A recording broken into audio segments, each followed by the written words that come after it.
Bonjour, bonsoir et bienvenue à ma chaîne. Moi c'est Clovis. Je vis à Boston et vous avez dû constater ce genre de vidéos que les gens font partout dans les voitures là. C'est le temps qui manque, hein, les frères, c'est le temps. C'est-à-dire qu'il n'y a pas le temps. Les gars profitent donc. Parfois quand ils sont en train de rentrer, c'est là qu'ils font des vidéos. C'est à la mode. C'est-à-dire qu'il faut jouer sur le temps. Une journée à 24 heures, 8 heures x 3.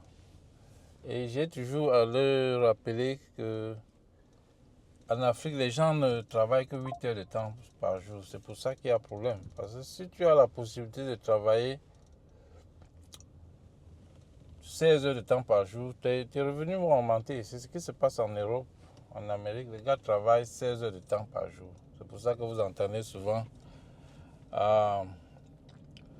boulot, dodo, ou bien je sais même plus quoi. Anyway, dans ma vidéo précédente, je parlais de la green card. Je vous ai dit c'est ça qui m'a amené aux États-Unis. C'est ça qui m'a permis d'être ici aujourd'hui. Et j'encourage les gens. Ça, c'est le moi. Les gens sont en train de jouer actuellement, surtout les Africains là. Ceux qui ont le bac, il faut jouer, les francophones. Il n'y a pas assez de francophones aux États-Unis parce que comme c'est un pays anglophone, ils n'ont jamais essayé d'explorer cette autre aventure, quoi. Mais je crois que de plus en plus, les Sénégalais, les Ivoiriens sont en train d'entrer dans le pays. N'en parlons pas alors des Haïtiens. C'est aussi une communauté francophone. Ils sont très nombreux ici. Aujourd'hui, je vais répondre à une question très simple. Vraiment très simple. Si c'était à refaire, est-ce que tu reviendrais encore aux États-Unis? Si c'était à refaire, est-ce que je reviendrai encore aux États-Unis?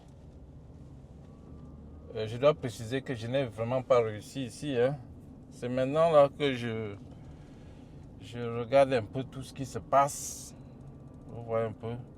J'utilise un peu tous les moyens. Quand je suis arrivé ici, j'ai pas eu la vision qu'il fallait. Et puis, personne ne m'a vraiment guidé. C'est pour ça que nous, on a créé beaucoup d'associations ici là, qui permettent d'aider un peu ceux qui viennent d'arriver là. C'est-à-dire de garder les pieds sur terre. Parce que parfois en Afrique, là, tu as tellement souffert, mes frères. La vie est dure que quand tu arrives ici, tu vois l'argent, tu veux devenir fou. Et c'est comme ça que tu te mets une fois en difficulté. Parce que ici, when you put yourself in trouble, c'est-à-dire quand tu mets ta vie en une situation défavorable, mon frère, tu vas finir que dans la rue. Donc c'est pour ça qu'on a des petites réunions et je ne veux pas appeler ça vraiment réunion, mais on se retrouve de temps en temps pour parler un peu. Ça permet, si quelqu'un a découvert un nouveau boulot là-bas, si quelqu'un a trouvé ceci, et ça permet d'échanger. Ou bien tu vois ce qu'un gars a déjà accompli, toi aussi ça te permet d'accomplir, vous voyez un peu. Parce que sinon, c'est que dès que tu arrives, si tu étais un peu un gars qui aime la sape, alors là, ça va changer une fois. Tout d'un coup, tu vas te retrouver en train de devenir un sapeur et tu ne vas pas travailler et voilà, tu vas t'endetter. Surtout moi, je ferai une vidéo pour parler un peu de comment j'ai contacté mes dettes ici là et comment jusqu'à aujourd'hui je n'arrive pas à les rembourser et comment, vous voyez, ça me trouble, ça ne me permet pas vraiment de décoller. Mais bon.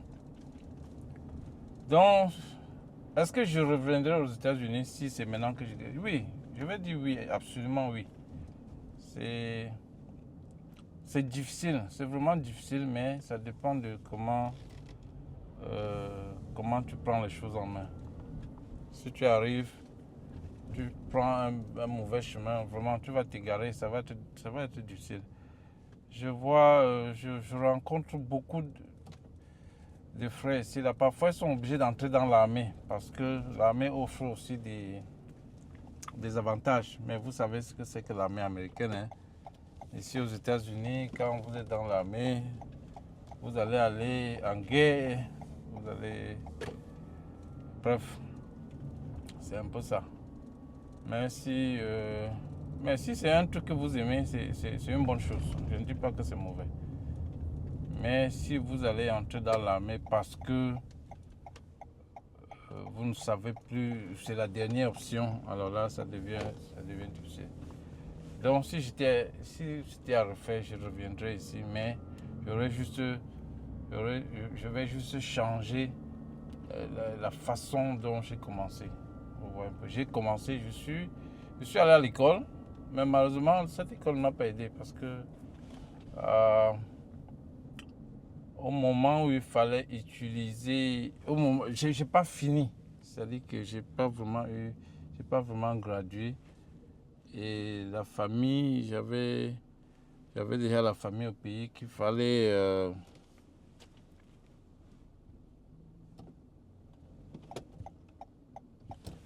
s'occuper. Donc ça a créé tout ce petit désordre là. Et je n'ai pas pu vraiment finir cette école. Et je le regrette, hein. Je ne veux pas vous mentir, je le regrette. Même comme le AI est venu, est dehors là en train de récupérer tous les boulots. Maintenant là, il faut voir les gens qui perdent surtout les éduqués, ceux qui travaillent dans le high-tech, perdent beaucoup d'emplois hein, parce que le AI est venu tout prendre. Le AI est venu tout récupérer. Donc, je vous encourage de jouer à la loterie. C'est selon moi. C'est la seule façon vraiment propre d'immigrer aux États-Unis. Et je le dis, si vous voulez me contacter, laissez un commentaire et puis je vais essayer de vous joindre pour qu'on parle un peu de si vous êtes déjà, si vous voyagez déjà, comme ça on va parler de ça. Si vous voulez venir à Boston, parce que Boston c'est dans le Massachusetts, à l'est du pays, c'est vraiment très loin, c'est du côté opposé de la Californie, de Los Angeles, parce que je sais que comme dernièrement mon oncle est arrivé ici, il dit, tu sais, nous en Afrique, on connaît seulement New York, Los Angeles. Et c'est vrai, c'est ce que on voit beaucoup à la télé. C'est là-bas qu'il y a beaucoup de trucs. Chicago, tout ça, c'est un peu de l'autre côté. Et New York est un peu rapproché. New York est à 4 heures de Boston, donc c'est un peu là où j'habite. Donc, jouez à la loterie, tentez votre chance. L'aventure américaine est intéressante, vraiment. C'est le seul pays au monde, je le dis toujours, c'est le seul. L'Amérique dépasse tous les autres pays au monde à cause d'un seul truc, le freedom, la liberté. La liberté qu'il y a aux États-Unis, c'est nul pareil. Il n'y a pas ça nulle part dans le monde entier. Donc, c'est ça. Ça permet aux gens de faire ce qu'ils veulent faire, de faire ce qu'ils ont à faire, sans la pression, sans le gouvernement. C'est un peu ça. Mais il y a la loi. Hein. Je ne dis pas que c'est...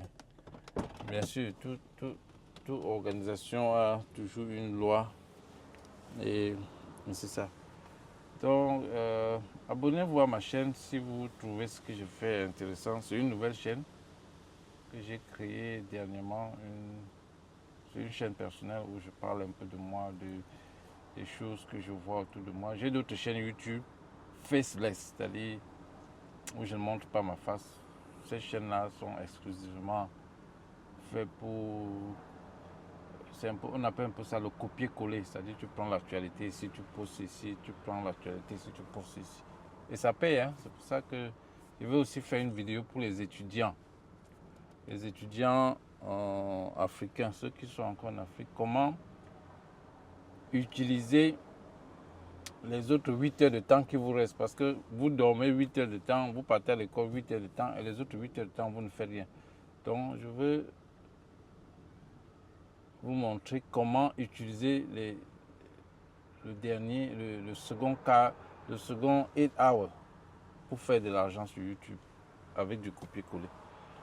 Voilà, c'est bon pour cette. Je vais aller au bureau là et probablement faire une autre vidéo là-bas. Merci pour, pour ceux qui se sont déjà abonnés. J'ai déjà 11 abonnés, voilà, qui n'est pas mal. Si vous pouvez me donner un thumbs up si ce que j'ai dit vous est intéressant. Et excusez-moi pour la langue parce que de plus en plus, quand tu te retrouves quelque part, tu apprends à la fois l'anglais et le français. Mon frère, ça devient... Merci et à la prochaine vidéo.